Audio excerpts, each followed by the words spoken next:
Pulo Badyangan Sandbar. Karon mga alas 3 ang tubig maabot diri.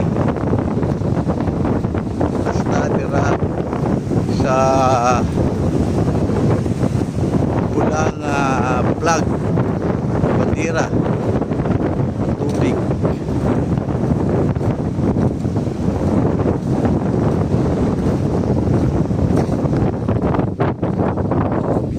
Mahangin.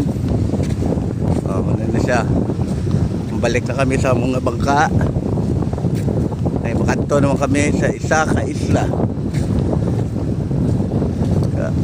Tatlo na kay isla mo katuan guys. Una pa lang ni sa Pulo Badyangan Sandbar. Tapos dito kami makaon sa may isla ka isla Pasil.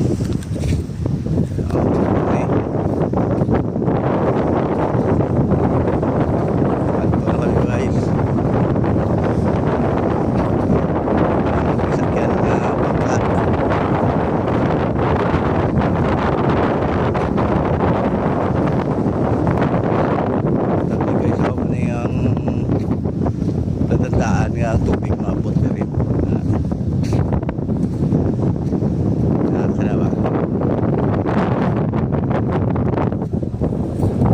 Okay guys, bye bye.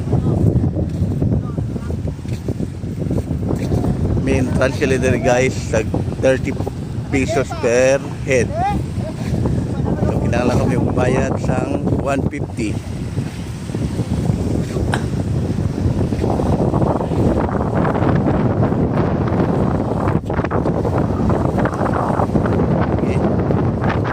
Salamat ha.